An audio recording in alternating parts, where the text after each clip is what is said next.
Pujian ini sebagai doa kita sore hari ini. Pulihkan aku Tuhan dalam sisa hidupku ini. Segarkan jiwaku selalu oleh kuasa firman dan Roh-Mu.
yang baik, Bapa yang mulia, Bapa yang agung, kami menyembah Tuhan, kami memuji nama Tuhan.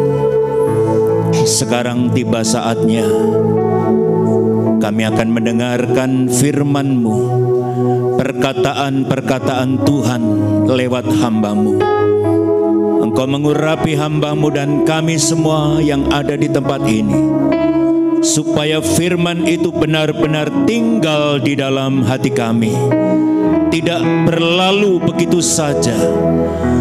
Kuasa iblis, kuasa roh jahat yang akan mencuri kebenaran firman-Mu, kami ikat, kami tolak, hancurkan dalam nama Yesus Kristus.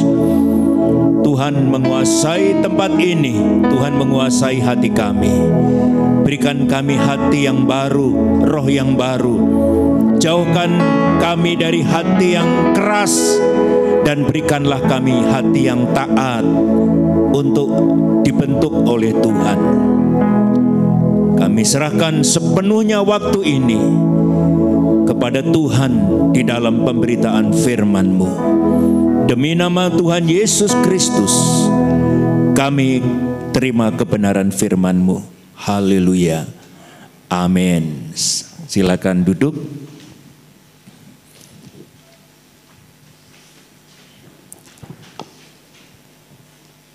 Shalom Bapak Ibu, selamat sore.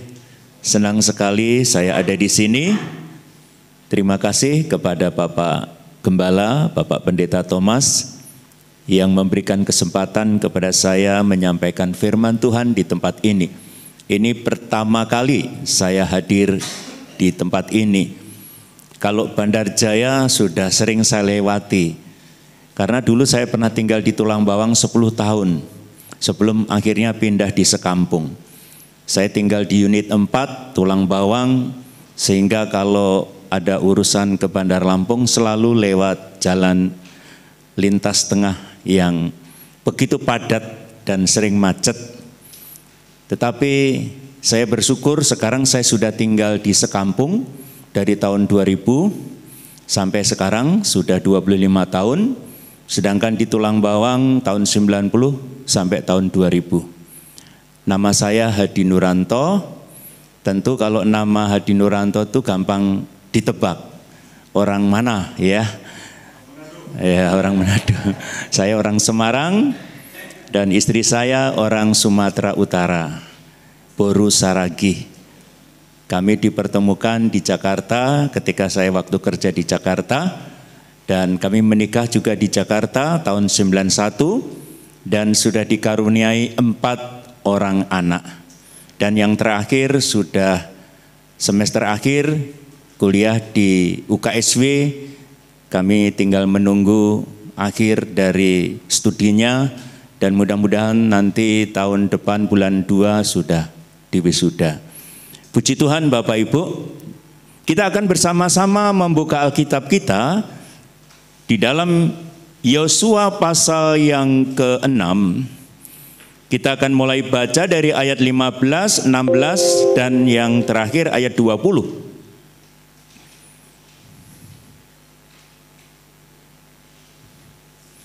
Yosua pasal yang ke-6 ayat yang ke-15 dan 16. Nanti di ayat 20 kita baca bersama-sama.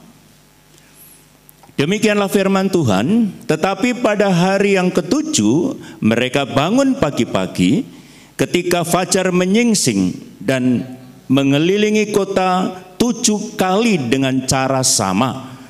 Hanya pada hari itu mereka mengelilingi kota itu 7 kali. Lalu pada ke-7 kalinya, ketika para imam meniup sangkakala, berkatalah Yosua kepada bangsa itu, bersoraklah bagi Tuhan, bersoraklah sebab Tuhan telah menyerahkan kota ini kepadamu. Mari kita baca ayat 20 bersama-sama, 3, 2, 1. Lalu bersoraklah bangsa itu dengan sangkakala ditiup.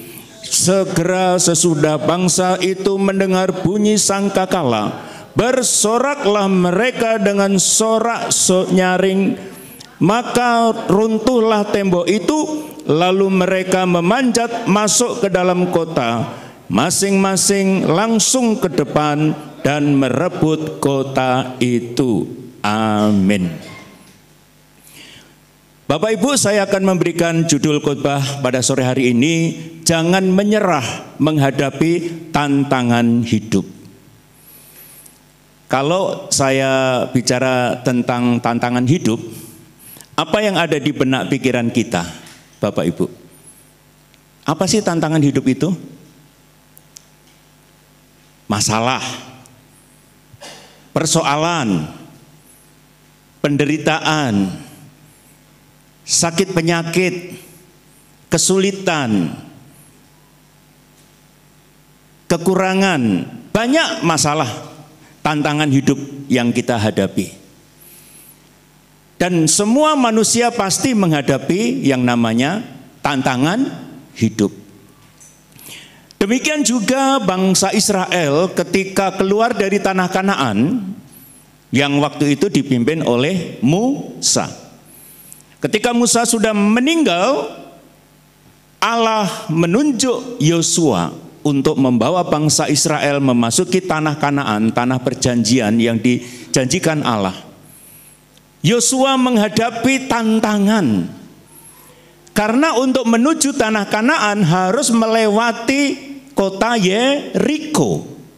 Sedangkan di kota itu ada tembok yang besar, ada penghalang untuk mereka lewat. Tembok yang begitu kokoh, begitu besar, dan di dalam tembok itu ada manusia-manusia yang disebut manusia raksasa. Ini tantangan buat Yosua dan bangsa Israel. Tidak mudah untuk melewati itu. Ini persoalan yang dihadapi oleh Yosua dan bangsa Israel ketika itu. Ketika Yosua melihat kota itu ditutup gerbangnya dan tidak mungkin mereka bisa melewati kota itu, Yosua bertanya kepada Tuhan, apa yang harus kami perbuat? Bagaimana menghadapi kota ini? Bagaimana tembok yang begitu tebal dan kuatnya?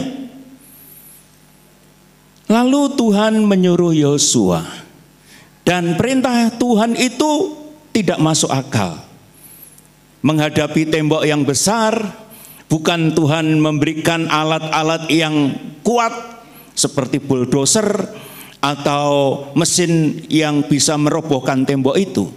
Tapi perintah Tuhan itu tidak masuk akal. Tuhan memerintahkan pilih para imam dan bawa tabut Allah untuk mengelilingi tembok itu, dan para imam membawa sangkakala, membawa tanduk sangkakala, dan kamu bangsa Israel mengelilingi tembok itu selama 7 kali 7 hari. Ini perintah yang tidak masuk akal, Bapak Ibu, yang tidak biasa. Bagaimana menghadapi tembok yang besar, yang tebal, tapi hanya dengan cara mengelilingi tembok itu sambil menyanyi dan membawa tabut Allah serta meniupkan sangkakala. Tetapi pada hari yang ke-7, Yosua berkata, kita bersorak bersama-sama. Dan betul, ketika hari ke-7 mereka bersorak bangsa itu dengan meniup sangkakala dengan kerasnya. Dan akhirnya di ayat 20 kita melihat, maka runtuhlah tembok itu, lalu mereka memanjat masuk ke dalam kota dan masing-masing langsung ke depan merebut kota itu. Amin, Bapak Ibu. Kadang-kadang kita ketika menghadapi masalah, kita tanya Tuhan atau tanya hamba Tuhan, jawabannya tidak masuk akal. Tapi itulah cara Tuhan. Dan Alkitab mencatat seperti itu. Ada seorang janda miskin yang punya anak, lalu punya hutang. Dia punya masalah, tidak bisa bayar utang, dan nyaris anaknya akan disita menjadi pengganti hutangnya. Lalu janda ini datang kepada Elisa bertanya, bagaimana cara saya menyelesaikan hutang ini? Elisa memerintahkan, pulanglah, pinjamlah buli-buli tetanggamu sebanyak mungkin. Dan buli-buli yang kamu punya itu tuangkan. Ternyata semua buli yang dipinjam itu dituangkan minyak dan penuh semua. Dan akhirnya janda ini bisa membayar hutang dan anaknya tidak jadi disita. Itu enggak masuk akal. Jadi kalau kita diperintahkan Tuhan yang kadang-kadang enggak masuk akal, jangan ngeyel. Amin. Jangan ngeyel. Ya memang kadang-kadang Tuhan memerintahkan sesuatu yang tidak masuk akal. Kalau Elia meminta kepada janda Sarfat yang hanya punya segenggam tepung, dan kalau itu dibuat hanya jadi roti bundar satu, tapi Elia bilang buatlah dan berikanlah untuk aku. Pasti kalau Bapak Ibu berpikir, wah Elia ini mikir perutnya sendiri. Orang janda ini aja lapar kok malah disuruh buat untuk dia. Cuman mikir perutnya dia. Tapi janda ini tidak berpikir begitu. Dia buat dan setelah jadi diberikan kepada Elia. Dan setelah itu Elia bilang buat lagi. Dan ternyata Tuhan memelihara sampai masa kemarau itu selesai. Itu enggak masuk akal. Nah, Bapak Ibu yang dikasihi oleh Tuhan, jangan mudah menyerah menghadapi tantangan hidup. Saya akan mengajak kita merenungkan 3 hal yang akan kita renungkan sore hari ini bersama-sama. Yang pertama, tantangan itu adalah hal yang normal. Katakan, tantangan itu adalah hal yang normal. Bapak Ibu, ketika kita menghadapi tantangan, jangan cepat menyalahkan Tuhan. Jangan cepat mengeluh, karena tantangan itu sesuatu yang normal. Jangan kita langsung cari kambing hitam. Kasihan ya, yang punya kambing hitam selalu disalahkan. Maka jangan pelihara kambing hitam Bapak Ibu. Nanti disalahkan terus. Kalau ada masalah, kalau ada tantangan, kalau ada persoalan, itu hal yang normal, itu hal yang biasa Bapak Ibu. Tetapi Tuhan itu lihat apa? Respon kita. Yang dilihat itu respon kita. Ketika kita menghadapi tantangan, masalah, Tuhan lihat respon kita. Yang ditunjukkan Yosua kepada kita Bapak Ibu, ketika Yosua menghadapi tantangan, dia datang kepada Tuhan dan bertanya kepada Tuhan.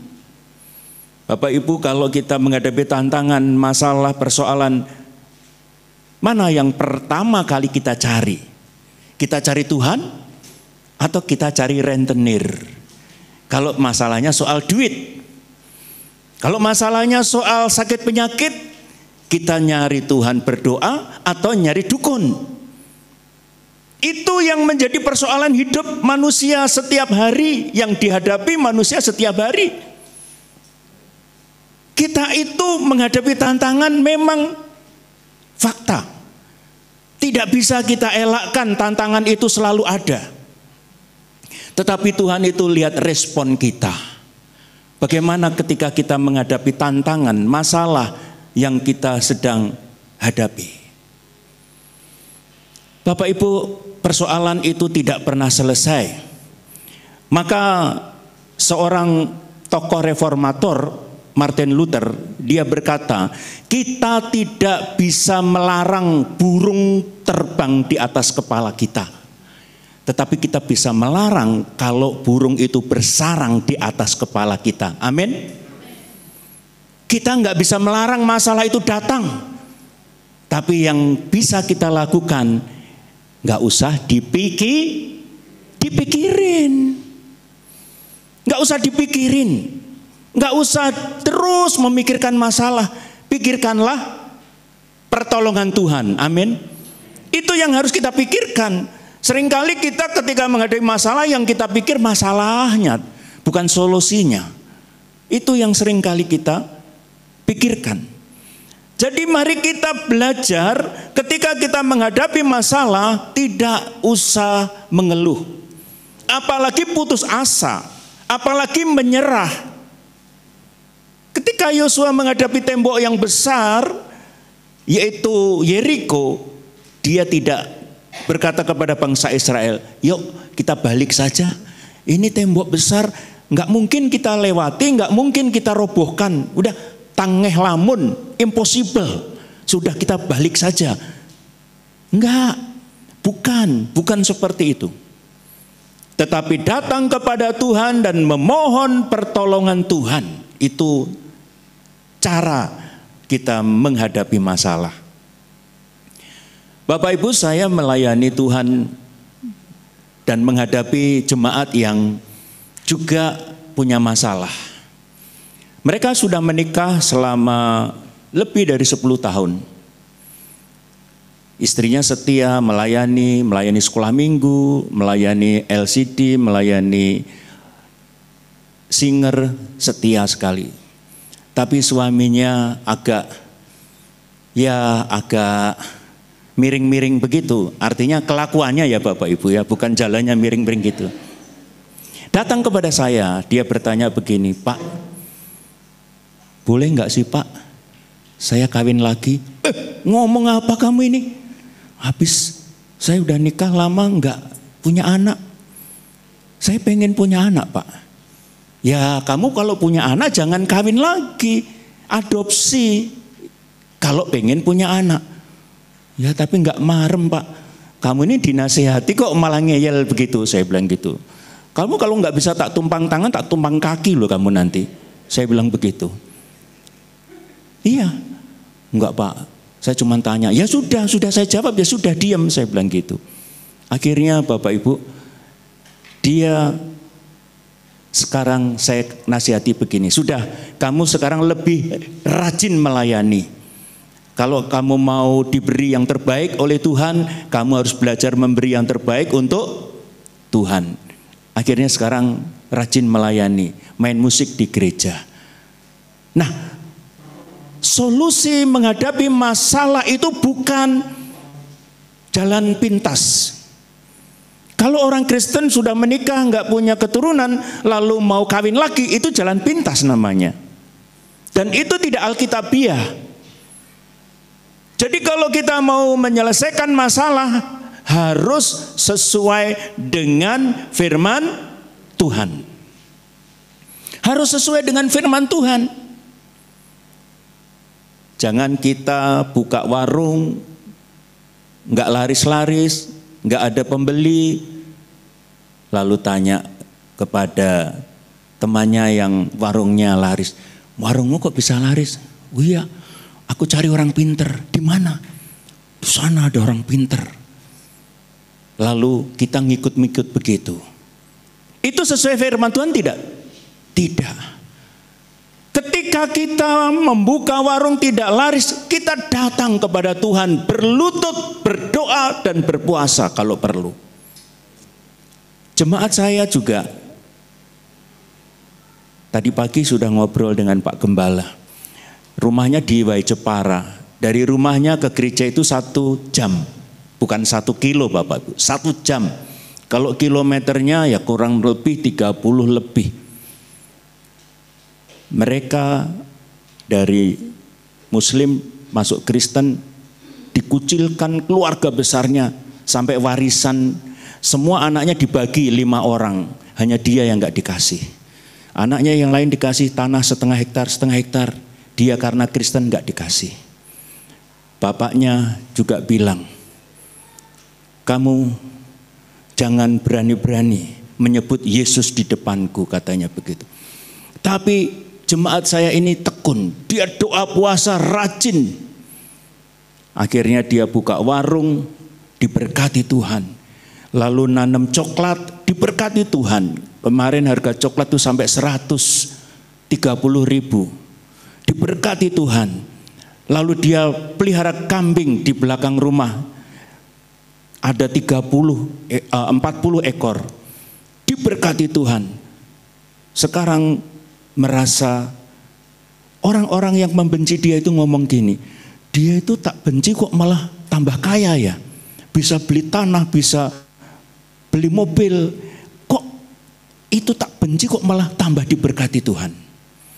Kenapa Bapak Ibu? Karena dia mengandalkan Tuhan. Orangnya mengandalkan Tuhan. Apapun yang terjadi, dia tidak pernah absen untuk ke gereja. Ibadah rumah tangga yang kami adakan sore hari dari Wai Jepara ke tempat saya itu, malam dia tetap datang. Dia selalu berkata, saya selalu mau mendahulukan Tuhan. Jadi kalau orang itu selalu mendahulukan Tuhan, tidak mungkin Tuhan tidak membela. Amin. Jadi mari Bapak Ibu di sini kalau kita menghadapi masalah, menghadapi persoalan, mari kita mendahulukan Tuhan. Carilah dahulu kerajaan Allah dan kebenarannya, maka semuanya akan ditambahkan kepadamu. Bangsa kita ekonominya tidak baik-baik saja Bapak Ibu. Banyak orang-orang yang di PHK. Banyak orang-orang yang susah. Saya kenal langganan rumah makan Padang di Sukadana. Saya masuk jam 12 siang, yang makan cuma saya sendiri. Uda ya, saya panggil. Uda, Eda itu kan bahasa Batak ya. Uda, kok sepi? Gak ada orang makan? Iya Pak, sudah 3 bulan ini sepi. Gak ada yang masuk sini lagi, sepi sekarang. Memang Bapak Ibu, ada masanya kita kesulitan, masanya kita kekurangan. Tapi belajarlah seperti Rasul Paulus. Aku tahu apa itu kekurangan. Aku tahu apa itu kelaparan. Aku tahu apa itu kemiskinan. Karena dia memang sudah mengalami. Tetapi dalam segala sesuatu, aku selalu belajar mencukupkan diri. Itu harus kita belajar seperti itu. Jadi kalau kita menghadapi masalah, belajarlah untuk bertanya kepada Tuhan.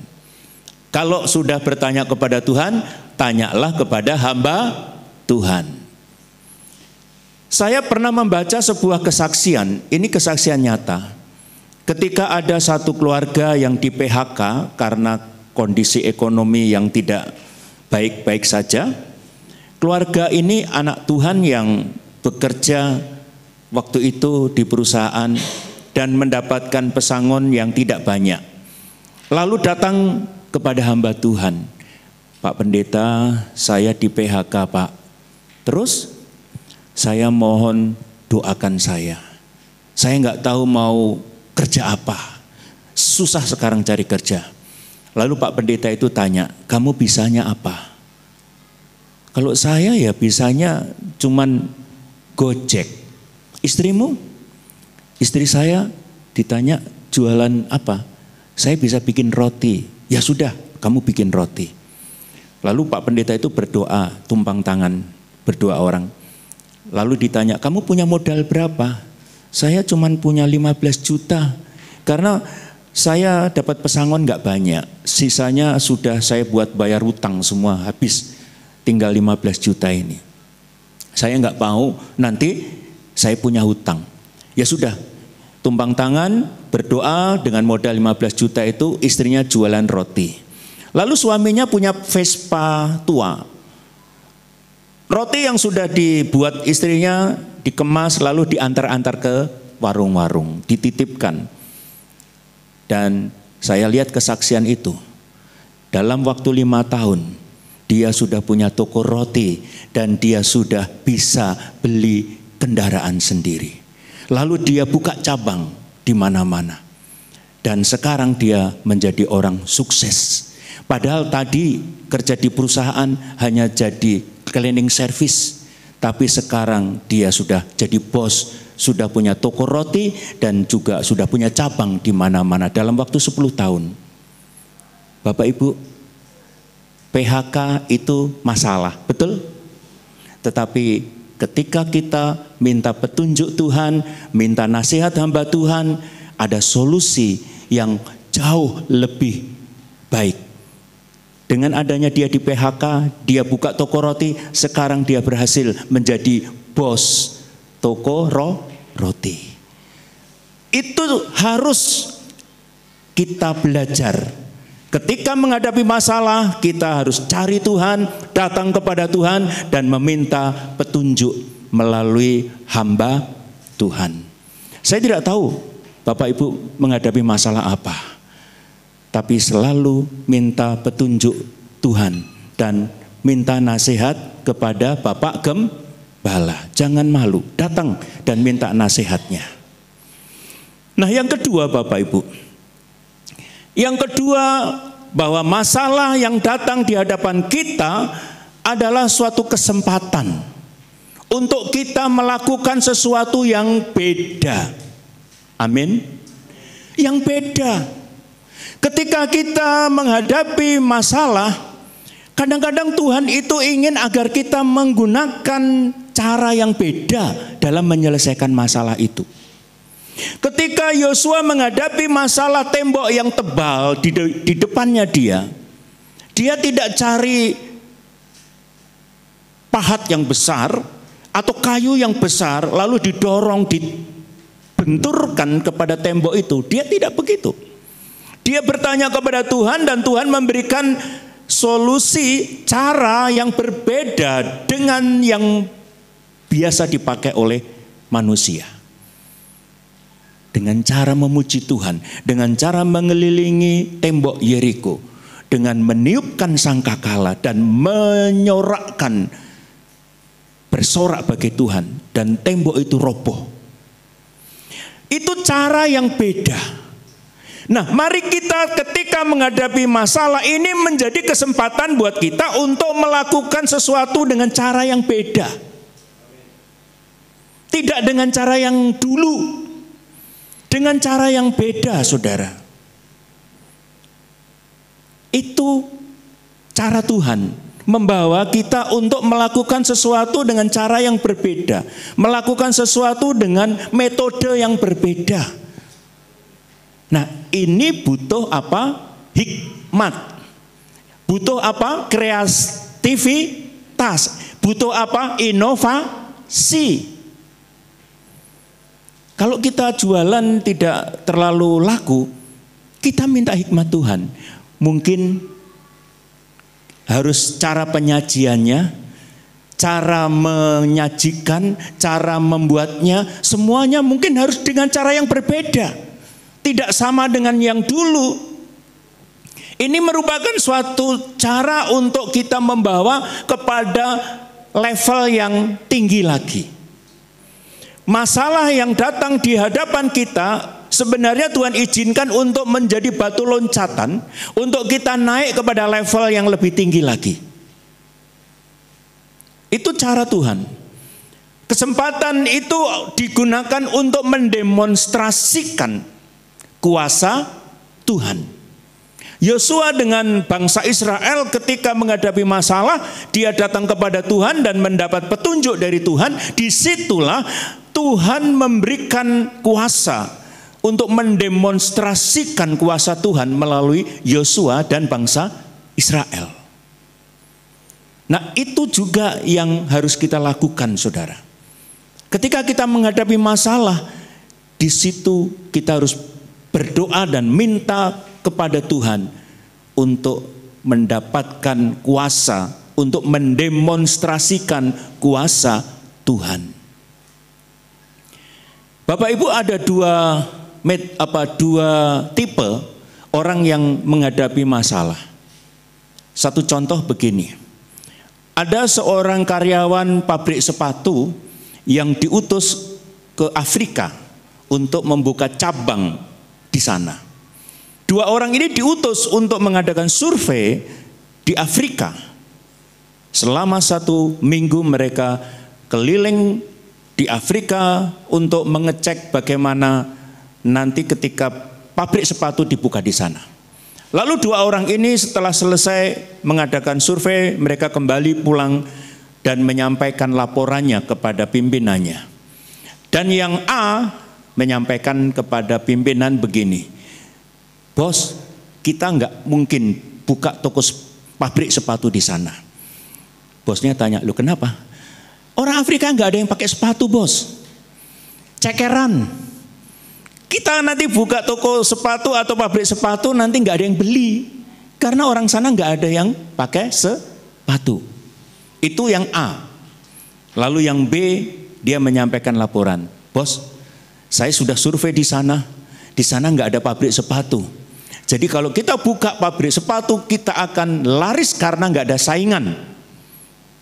Nggak ada yang bisa menyaingi kita. Kita adalah satu-satunya yang membuat sepatu untuk masyarakat di Afrika. Lalu akhirnya bosnya ini mendengar jawaban yang B yang diterima, dan akhirnya dibukalah cabang pabrik sepatu di sana, dan menjadi pabrik sepatu yang luar biasa besarnya. Jangan pikir orang Afrika nggak mau pakai sepatu karena belum ada yang jual aja. Sebetulnya juga pengen pakai sepatu, dan akhirnya menjadi pabrik sepatu yang laris karena nggak ada saingannya. Nah, itulah yang harus kita lakukan Bapak Ibu. Ketika kita menghadapi masalah, jangan kita lihat masalahnya, tapi lihat solusinya, lihat peluang, lihat apa yang akan Tuhan kerjakan atas hidup kita. Kita lihat peluang, apa ini peluang yang akan saya dapat ketika saya menghadapi masalah seperti ini. Dan itu dibutuhkan hikmat dari Tuhan. Kita mau untuk mendemonstrasikan kuasa Tuhan. Bapak Ibu, saya mau bersaksi. Ketika saya melayani di Tulang Bawang tahun 90 sampai tahun 2000, saya menghadapi masalah. Masalahnya adalah jemaat yang saya layani itu mayoritas dari saudara seberang. Jadi waktu itu saya melayani cuman diawali dengan 3 keluarga. Lalu dalam 1 tahun menjadi 30 keluarga Bapak Ibu. Dalam 1 tahun. Saya tiap minggu ada saja yang datang. Pak, saya mau jadi Kristen. Gimana caranya? Kenapa Bapak pengen jadi Kristen? Saya tanya begitu. Saya ini kerjanya buru babi loh Pak. Oh, lah terus? Lah saya setiap ikut sembahyang hari Jumat, saya disindir terus sama Bapak pimpinan saya. Saya enggak kuat telinga saya mau keluar saja. Orang saya memang cari nafkahnya di situ. Oh, jadi Bapak mau jadi Kristen karena biar lancar, buru babi begitu? Ya enggak Pak, saya pengen jadi Kristen. Dia bilang begitu. Ya, baik. Saya doakan dan menjadi pengikut Kristus. Jadi jemaat saya rata-rata dari seberang semua. Akhirnya Bapak Ibu, orang seberang pimpinannya itu marah sekali. Dia sampai itu maulid Nabi, itu pakai corong itu nantang-nantang saya. Itu pendeta yang kumisan itu nyolong umat saya. Umat saya sekarang seberang semua, kesana semua, nyebrang semua. Akhirnya apa? Akhirnya Pak pimpinan itu datang ke rumah jemaat saya satu persatu. Dia bilang gini, Bapak kalau tetap ke gereja, tak santet nanti. Kebetulan pimpinannya itu namanya Saktiono. Wah, namanya aja Sakti ya saudara. Saktiono. Akhirnya dia datangi semua jemaat yang dulu bekas muridnya itu. Lalu jemaat saya takut karena memang Bapak ini ahli nyantet. Lalu hari Minggu saya ibadah, yang biasanya yang datang itu 80-90 orang. Ini kok yang datang cuma 3 keluarga jemaat yang awal saja. Lalu saya tanya, mana yang lain? Pak, nggak mau ke gereja, takut disantet. Oh gitu ya. Lalu saya selesai ibadah, saya kunjungi satu-satu. Yang datang, yang nggak mau datang ke gereja itu saya datangi satu-satu. Pak, kenapa nggak ke gereja? Pak, saya pengen hidup Pak, saya masih pengen hidup. Jadi saya sekarang Alkitab dikasih saya nggak mau lagi Pak jadi orang Kristen. Dia bilang gitu. Waduh, kok kayak begini? Lalu saya bilang sama jemaat itu, sekarang gini aja. Daripada Bapak seperti ini, sampaikan kepada Pak Saktiono itu.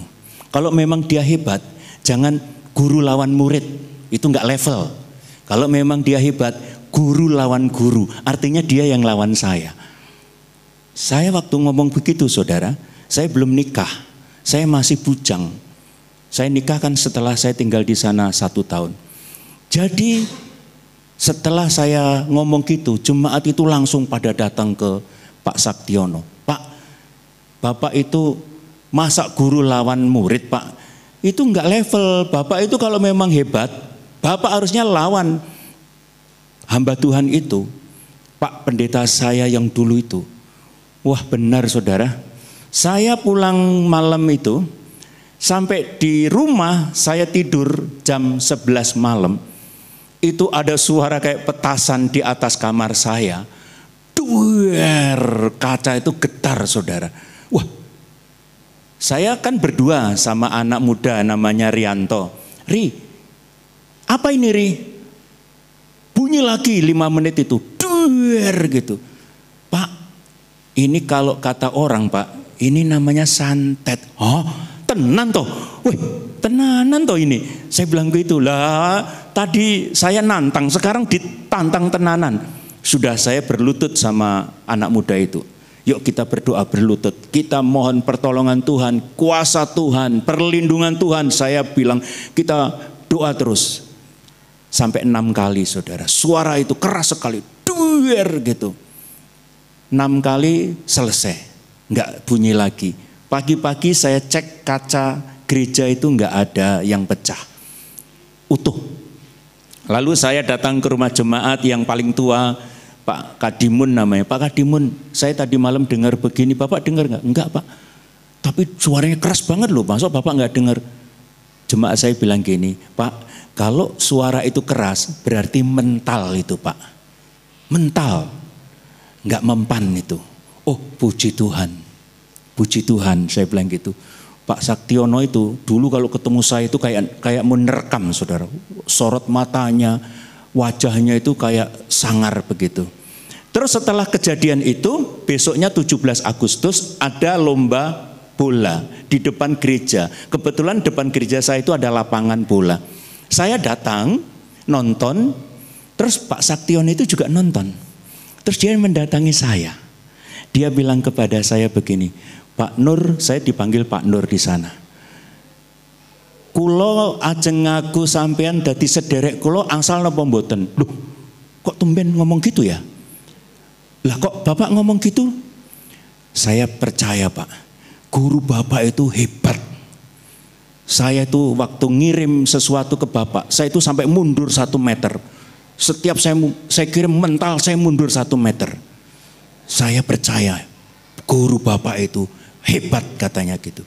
Saya mau ngaku Bapak sebagai saudara saya. Puji Tuhan. Akhirnya dia ceramah di tempat ibadahnya. Ngomong, itu Pak Pendeta yang namanya Pak Hadi Nuranto itu saudara saya. Puji Tuhan saudara, dia sudah nyerah saudara. Iya, itu fakta saya alami. Jadi kadang-kadang masalah itu diizinkan Tuhan untuk apa? Untuk kita melihat pertolongan Tuhan, amin. Untuk menyatakan, mendemonstrasikan kuasa Tuhan. Jadi Bapak Ibu kalau kita punya masalah, itu kesempatan.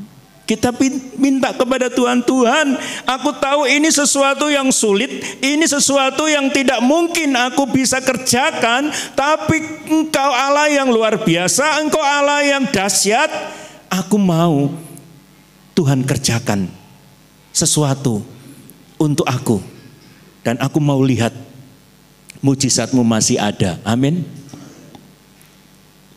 Bapak Ibu, saya ini dulu bukan orang Kristen. Saya bertobat umur 20 tahun. Ketika itu saya bekerja di Jakarta. Di perusahaan Jepang, namanya Tayo Sinar. Di Jalan Jenderal Sudirman. Saya bekerja dengan orang Jepang dan perusahaan Jepang. Saya ketika itu membangun gedung sampai lantai 30. Dan ketika mulai awal itu belum ada lift. Harus naik turun lewat tangga. Jadi saya akhirnya kena hernia. Bapak tahu artinya hernia ya? Turun beruk. kalau orang Jakarta ya. Lalu adik saya waktu itu laki-laki sudah ke gereja lebih dulu. Dia sudah ke gereja 6 bulan tapi saya belum mau. Lalu adik saya itu melihat saya berbaring di tempat tidur sudah 2 minggu nggak bisa kerja. Adik saya bilang begini kepada saya, "Mas, mau nggak tak undang Pak Pendeta untuk berdoa? Kalau seperti ini terus kan jadi beban." Saya bilang kepada adik saya, "Kalau untuk kesembuhan apapun aku siap." Lalu adik saya memanggil Pak Pendeta. Itu saya masih ingat, itu malam minggu. Pak Pendeta itu datang dengan jemaat. Lalu menanyakan kepada saya, "Apakah kamu percaya Yesus sebagai Tuhan yang mampu melakukan mujizat?" Saya bilang, "Ya. Saya kan masih Muslim. Saya ya karena saya pengen sembuh." Lalu saya didoakan dan saya diolesi minyak. Saya nggak bisa pakai celana dalam. Saya itu pakai sarung karena itu bengkak warnanya merah kebiru-biruan dan itu besar, dan kalau kesenggol kain sakit. Itu sakitnya luar biasa. Dan pada saat itu Bapak Pendeta itu sekitar jam 8 malam pulang ke rumah. Malam minggu saya masih ingat. Jam 12 malam saya berdoa kepada Tuhan. Saya berdoanya itu berdoa yang polos, bukan ngancam. "Yesus, kalau Engkau itu Tuhan, sembuhkan saya, jamah saya. Kalau aku besok enggak sembuh, aku enggak percaya kalau Engkau itu Tuhan." Saya bilang begitu. Nah, saya katakan kepada Bapak Ibu, ini jangan dicontoh doa seperti ini ya Bapak Ibu ya. Ini doanya orang polos dan orang yang bukan Kristen. Nah, Bapak Ibu kan udah Kristen, masa mau ngancem-ngancem Tuhan kayak gitu? Saya berdoa, "Tuhan Yesus, kalau Engkau itu Tuhan, sembuhkan saya besok. Kalau enggak sembuh, saya enggak percaya Engkau Tuhan." Makanya Alkitab bilang mujizat itu untuk orang yang tidak percaya. Jam 12 malam saya betul-betul enggak bisa tidur, saya berdoa seperti itu. Jam 5 pagi, saya tengok sembuh total saudara sampai hari ini. Mujizat masih ada. Sembuh, saya loncat dari tempat tidur. Tadi saya nggak bisa turun dari tempat tidur. Saya loncat dari tempat tidur, saya lari ke kanan ke kiri. Jam 5:30 saya bangunkan adik saya. Dek, ayo antar aku ke rumah Pak Pendeta. Karena aku mau jadi Kristen. Kebetulan rumah Pak Pendeta itu kurang lebih 1 kilo jaraknya dari kos-kosan saya. Kami lari ke sana. Kami bukan jalan lagi, lari saudara. Lari saking senangnya. Sampai di sana, di rumah seperti ini, rumah Pak Pendeta jadi satu sama gereja, masih doa rupanya 5:30 itu. Lalu saya ikut, lalu Pak Pendeta itu amin, buka mata, "Loh, ini yang tak doakan tadi malam." "Iya Om." "Puji Tuhan, yuk kita berdoa mengucap syukur." Lalu saya didoakan tumpang tangan sama Pak Pendeta itu. Saya didoakan disebutnya begini, "Aku ingin anakmu ini jadi hamba Tuhan, untuk melayani Tuhan." Saya kan bingung, saya kan bukan orang Kristen, ini hamba Tuhan apa? Pokoknya saya ya aja. Lalu setelah selesai didoakan, saya tanya, "Pak, Om, jadi hamba Tuhan itu apa ya Om?" "Jadi pendeta." "Hah? Jadi pendeta? Saya baru jadi Kristen ini." "Pokoknya kamu nanti jadi pendeta. Aku yakin kamu nanti jadi pendeta." Lalu Bapak Ibu hari Minggu itu ibadah jam 10 pagi. Saya datang pertama kali, pertama kali datang itu. Lalu Pak Pendeta itu tanya, "Siapa yang mau dibaptis?" Kebetulan hari Minggu ada program baptisan. Yang lain sudah lama memang sudah daftar mau dibaptis. Tapi saya baru pertama kali, saya langsung angkat tangan. Jadi baru pertama kali ke gereja langsung dibaptis, itulah saya. Tidak ada katekisasi Pak, nggak ada. Pokoknya saya ngangkat tangan, langsung hari itu juga saya dibaptis. Tapi setelah saya dibaptis, saya dikasih Alkitab yang Gideon, yang warnanya biru saya kantongi. Setiap saya bekerja, dalam perjalanan saya baca Alkitab. Di tempat kerja saya baca Alkitab, karena saya pengen tahu apa itu isinya Alkitab. Dan puji Tuhan, Tuhan menggenapi nubuat Pak Pendeta itu, saya jadi hamba Tuhan. tahun 1983 bulan September saya terima Tuhan Yesus Kristus tahun 83. Dan Pak Pendeta saya itu yang membimbing saya itu namanya Muhammad Patah. Jadi dia juga latar belakangnya Muslim. Jadi saya semakin yakin, oh kita ketemu sama-sama dari sana. Jadi saudara, mujizat itu masih ada bagi yang mau percaya. Jadi Bapak Ibu, ketika kita mengalami kesulitan, tantangan, persoalan, jangan kita tinggalkan Tuhan. Justru datang kepada Tuhan. Saya juga menghadapi jemaat ketika dia dapat masalah itu malah nggak ke gereja Bapak Ibu. Saya tanya, Bu kenapa nggak ke gereja? Aduh banyak masalah Pak. Loh gimana sih? Banyak masalah itu justru datang ke gereja. Tapi pikiran saya nggak konsentrasi Pak. Saya terlalu banyak masalahnya. Saya bilang, memang kalau Ibu nggak ke gereja masalahnya semakin bisa selesai. Enggak kan? Semakin berat. Bapak Ibu, ketika kita menghadapi masalah justru kita semakin tekun datang ke Tuhan, datang ke gereja. Karena di sana ada jalan keluar. Nah yang ketiga, yang terakhir, bagaimana ketika kita menghadapi masalah, tanpa peperangan tidak akan ada kemenangan. Jadi masalah itu sebenarnya untuk memberikan kesempatan kita berperang. Jadi kalau kita tidak pernah berperang, ya nggak pernah menang. Kita nggak bisa berkata, aku menang, aku menang. Lalu ditanya, menang apa? Nggak tahu. Lah, kamu perang apa? Nggak tahu. Kamu perang nggak? Nggak. Lo kok bisa menang? Ya menang-menangan sendiri.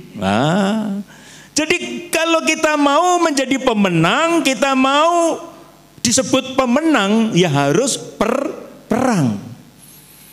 Bangsa kita sekarang sedang menyiapkan ulang tahun yang ke-80. Perjuangan bangsa kita sangat hebat. Karena kemerdekaan kita tidak dikasih, tapi karena perjuangan. Karena berjuang maka ada kemenangan. Bapak Ibu, kita itu orang Kristen seperti seorang prajurit yang sedang turun dalam medan peperangan, maka kita harus berperang. Kalau kita tidak berperang, ya kita tidak menang.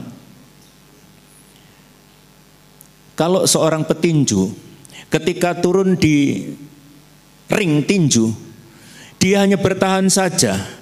Dia bertahan terus dari bel pertama ronde 1 sampai ronde ke-12. Dia hanya bertahan terus, tidak pernah mukul, nggak pernah menyerang. Kira-kira menang nggak Bapak Ibu? Menang nggak? Enggak. Maka Paulus berkata sebagai seorang petinju, aku tidak sembarang memukul. Artinya apa? Kita itu pukulannya harus tepat. Kalau nggak tepat, itu namanya memukul angin. Jadi kita harus tahu siapa lawan kita harus tahu strategi untuk mengalahkan lawan. Saya tidak berkhotbah tentang peperangan rohani, tetapi kita sebenarnya sedang dalam pertempuran kita ini. Jangan kita merasa nyaman. Kita tidak ada yang nyaman di sini. Jadi peperangan itu harus ada penyerangan. Tidak bisa hanya bertahan saja. Nah, Bapak Ibu, saya mau tanya sekarang. Orang Kristen itu yang benar mengalami kemenangan atau pernah mengalami kemenangan?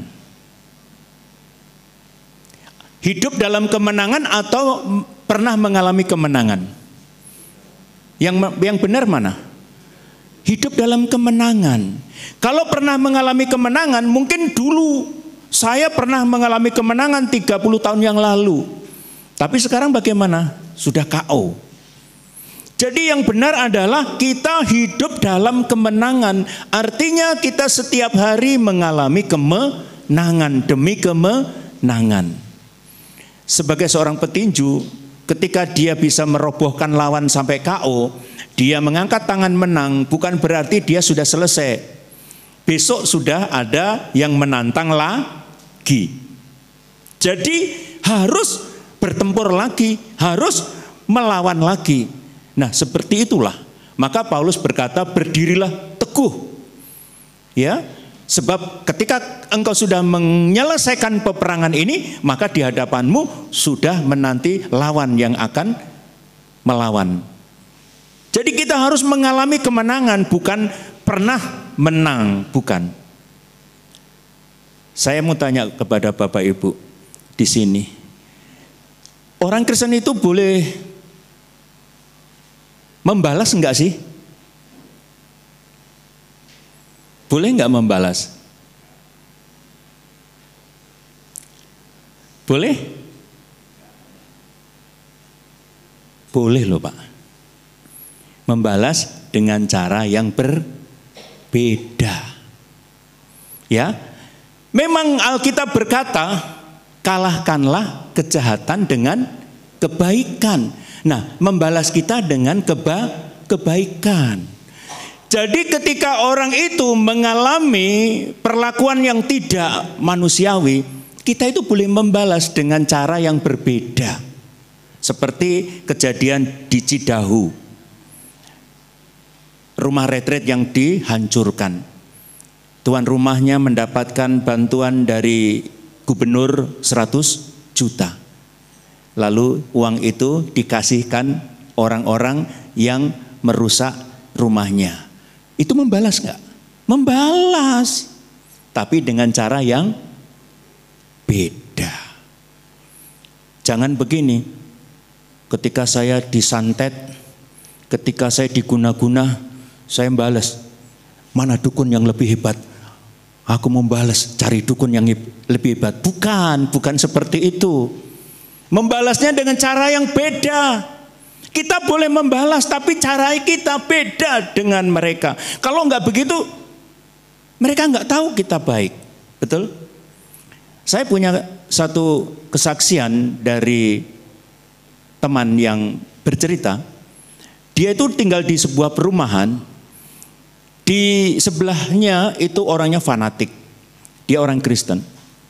Dia kadang-kadang buang sampah di halamannya. Dia buang sampah, buang kotoran. Kadang-kadang di pekarangan rumah yang orang Kristen ini. Dia rajin memungut, memasukkan ke tempat sampah, terus begitu, menyapu, terus sampai bertahun-tahun. Lalu dia bertanya kepada Tuhan, Tuhan ini orang kok sangat tidak toleran. Bagaimana caranya saya menaklukkan dia?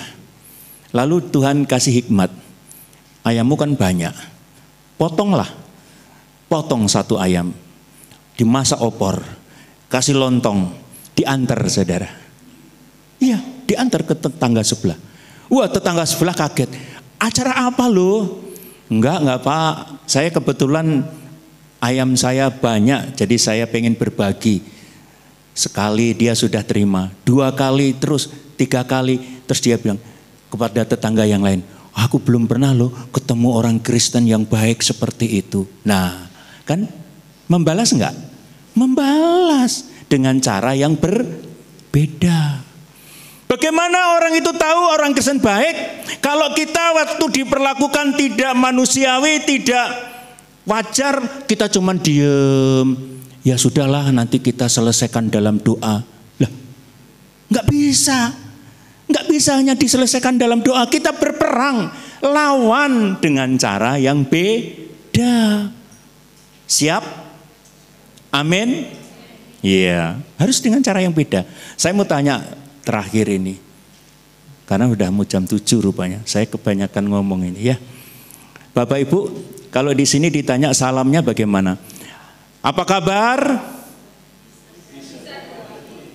Puji Tuhan. Di tempat saya juga begitu Pak. Apa kabar? Puji Tuhan, bisa dilewati. Saya waktu khotbah di Jawa saya tanya jemaat, apa kabar? Luar biasa. Saya tanya, apanya luar biasa? Saling tengok menengok. Apa ya sing luar biasa? Masalahnya, persoalannya itu terlalu ngambang. Tidak menginjak bumi. Karena itu luar biasa apanya. Akhirnya setelah saya selesai khotbah, Pak Pendetanya buat PA hari berikutnya, dirubah salamnya gara-gara khotbah saya. Dirubah begini, apa kabar? Semua bisa bersama Yesus, salamnya begitu. Nah kan beda kan. Kita harus bisa membuat salam sendiri Bapak Ibu. Jangan ngikut-ngikut tetangga sana, salamnya apa kabar? Luar biasa, yes, yes, yes, yes. Pakai yes, yes, yes. Apanya yang luar biasa? Oh, enggak ngerti. Haleluya, puji Tuhan. Semua bisa dilewati. Bersama Tuhan kita bisa. Kita tundukkan kepala. Singer, pemain musik, mari kita nyanyikan satu pujian. Tuhan tak pernah janji. Mari kita renungkan firman Tuhan pada malam hari ini. Jangan menyerah. Persoalan memang selalu datang. Persoalan memang selalu ada. Tapi mari kita selesaikan bersama Yesus. Karena semua bisa dilewati. Dan juga bersama Yesus kita bisa melewati. Tuhan tak pernah janji. Haleluya. Mari kita bangkit berdiri. Kita nyanyikan, kita respon firman Tuhan ini. Tuhan tak pernah janji, langit selalu biru, tetapi Dia berjanji selalu menyertai. Tuhan tak pernah janji, jalan selalu rata, tetapi Dia berjanji berikan kekuatan. Jangan pernah menyerah, jangan pernah menyerah, jangan berputus asa. Mujizat Tuhan ada, hati menyembah. Jangan pernah menyerah, jangan berputus asa. Mujizat Tuhan ada bagi yang setia dan percaya. Mari katakan bersama-sama dengan hati. Tuhan tak pernah janji, langit selalu biru, tetapi Dia berjanji selalu menyertai. Tuhan tak pernah janji, jalan selalu rata, tetapi Dia berjanji berikan kekuatan. Jangan pernah menyerah, jangan berputus asa. Mujizat Tuhan ada saat hati menyembah. Jangan pernah menyerah, jangan berputus asa. Mujizat Tuhan ada bagi yang setia dan percaya. Saya tidak tahu persoalan, kesulitan, tantangan apa yang Bapak Ibu sedang hadapi saat ini. Pandang Tuhan, jangan menyerah, karena Dia akan memberikan kekuatan kepada kita. Dia akan memberikan jalan keluar yang terbaik buat kita. Bahkan Dia akan menopang kita untuk melewati masalah-masalah yang ada di depan kita, sehingga kita bisa keluar sebagai pemenang. Jangan bersandar kepada kekuatan diri sendiri. Bersandarlah kepada kuasa Allah.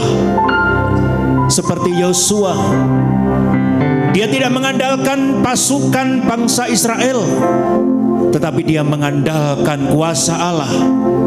Dia bisa menghancurkan tembok Yeriko dengan kuasa Tuhan, dan dia bisa tampil sebagai pemenang, menyelesaikan dengan cara yang berbeda, tidak seperti yang dulu. Ada inovasi-inovasi, ada kreativitas, supaya ada terobosan-terobosan baru yang kita akan terima. Ayo, andalkan Tuhan dalam setiap hidupmu. Andalkan Dia. Mujizatnya masih ada. Kita nyanyikan sekali lagi dari awal, nanti saya akan berdoa.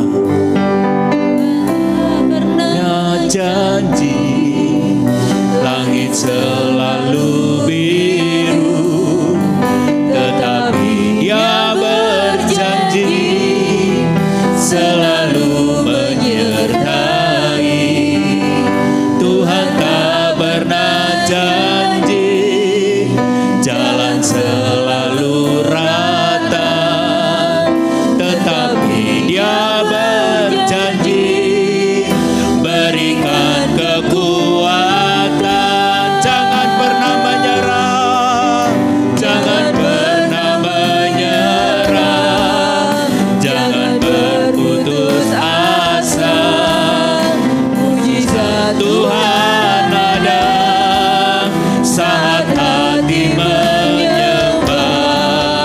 Jangan pernah menyerah, jangan berputus asa. Mujizat Tuhan ada bagi yang setia dan percaya. Bagi yang setia dan percaya. Bagi yang setia dan percaya.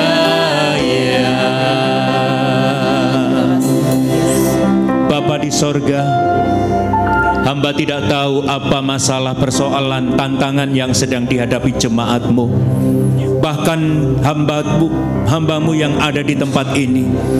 Tetapi Tuhan Allah yang Maha Tahu, biarlah kami menantikan pertolongan Tuhan. Kami menantikan mujizat Tuhan dinyatakan buat kehidupan kami, buat pelayanan kami, buat keluarga kami, buat anak-anak kami. Kami tidak bisa menyelesaikan masalah kami dengan cara kami, tapi kami minta pertolongan Tuhan, hikmat Tuhan, mujizat Tuhan dinyatakan atas hidup kami, sehingga kami bisa keluar, bisa melewati tantangan demi tantangan, masalah demi masalah yang datang dalam hidup kami.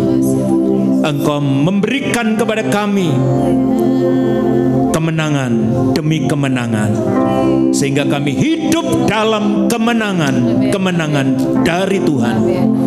Hamba-Mu selesai berbicara, tapi biarlah Roh Kudus selalu menggema, menopang setiap yang mendengarkan firman Tuhan ini. Terpujilah nama-Mu Bapa. Di dalam nama Tuhan Yesus Kristus kami terima kemenangan dari Tuhan. Haleluya. Amin. Silakan duduk. Puji Tuhan, kita semuanya diberkati oleh kebenaran firman Tuhan. Haleluya. Mari Bapak Ibu, kita mau persiapkan persembahan kita.